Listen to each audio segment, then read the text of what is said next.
Welcome back to another episode of A Worthwhile Retirement. Sadly, we are getting very close to completing the retirement planning process. And we've come a long way. So just look at everything we've done so far. First, we established our retirement vision. We determined what we want retirement to look like for us. And then we estimated how much income we would need, either annually or monthly, to then fund that retirement vision. And then we factored in our guaranteed income sources, like pensions and Social Security. After that, we discovered how much money in total we would need before we can begin day one of retirement, and we even assessed if we are on track or what it would take to get on track. And at this point, you might be asking, what could possibly be left? Really, what do we still need to do? And today is step 6, actually putting the plan into action. And when I first saw this step, I thought it was dumb. I already assumed that this step would be put into, I already assumed that this plan would be put into action. But now, I see this step as not only necessary to include, but also as one of the most difficult to see through. Maybe only second to creating the vision. But not only do you need to develop the skill of saving money, but also you need to know what to do with it. Which account do you contribute to? Do you make that contribution Roth or traditional? And then which investment vehicles do you actually select within that account? And there's a lot that goes into making those decisions because we've got a lot of different situations going on. We're in different stages of life. A lot of that's going to look different person to person. So today I am not going to run through our sample couple because I don't want it to come across as if you should be doing whatever we decide that they should be doing. But there are some basic principles that ought to apply to each of us, and that is what I want to focus on today. So, I'm going to share with you 3 of my favorite investing quotes to help us make data-driven decisions. Quote number 1. The dirty secret of industry is unnecessary investing complexity for the sake of the advisor's job security. Rick Ferri.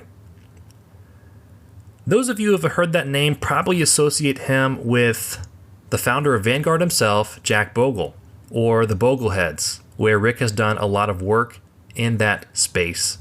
But let's read his quote one more time. The dirty secret of industry is unnecessary investing complexity for the sake of the advisor's job security. Investing is simple. We've talked about that before, but investing in theory is very simple, or at least it should be. Unfortunately, the widespread teaching of that principle would put many financial professionals out of a job, and so it's a message that we do not hear nearly as often as we should. But investing is simple. What do we mean by that? Our investing needs to meet 3 criteria. Our investments should be 1, low cost, 2, they are long term, and 3, they are diversified. And if that's the case, we're in pretty good shape. And all of that criteria can be accomplished with just a handful of funds and with exceptionally low maintenance on that portfolio. There is such a wealth of data to support that it makes creating a portfolio much, much simpler than I think the world sometimes makes it out to be. So stay data-driven with your investing, and that way you'll never have to wonder if you're doing the right thing with your money, if you're making the right investments. We don't have to worry about that. If you capture the market in a way that's low cost, you diversify yourself, and you hold the investment for the long term, you will do better than the average Wall Street investor statistically. So stay data-driven, keep it simple, and ignore the noise.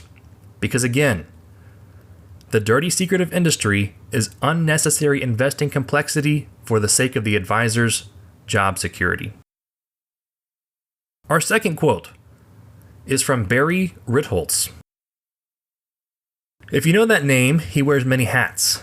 Wealth manager, author, columnist for Bloomberg. But Barry Ritholtz has this to say about hedge funds. He says, "Come for the high fees and stay for the underperformance." The fund managers trying to outperform the market are usually unsuccessful, and they would have been better off just sticking to a market index. And on top of that, it costs a lot more money to be invested in a fund like this. So it's really a lose-lose situation.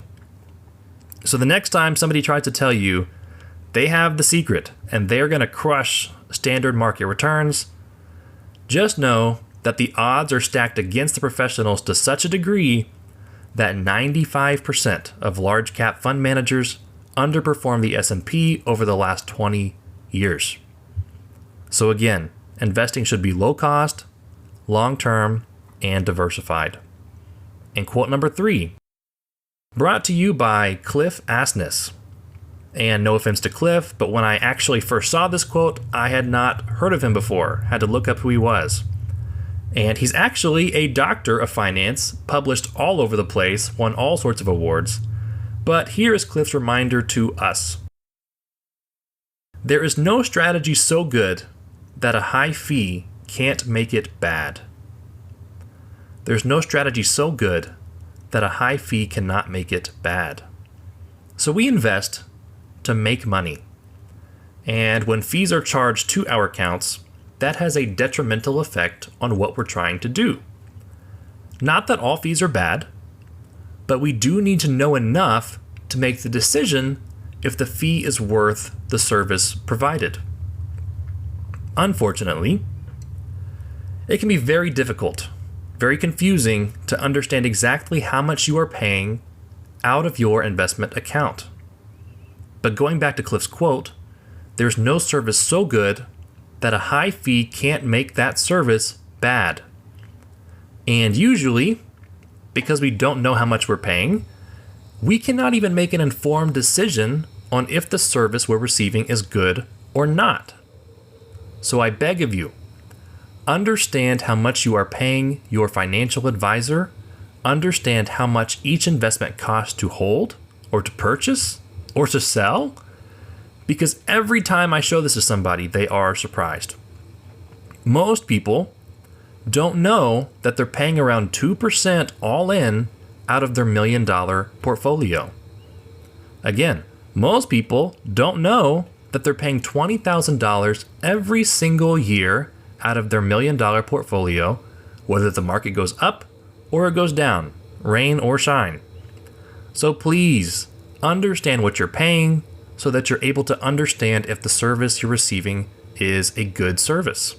And if it is, then you can be even more appreciative of that service. And that is all I have for you today. As you're implementing the investments for your retirement plan, be sure that those investments are low cost, long term, and diversified. Thanks for listening, and I will see you next time.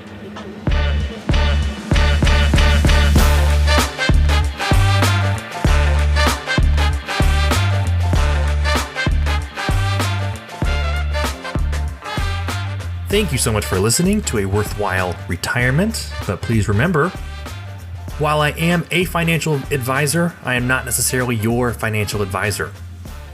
Please consult with somebody who knows your situation before making major life-altering decisions based off of information that you might hear in this podcast, because this information is not intended to be taken as specific investment, legal, or tax advice particular to you and your situation.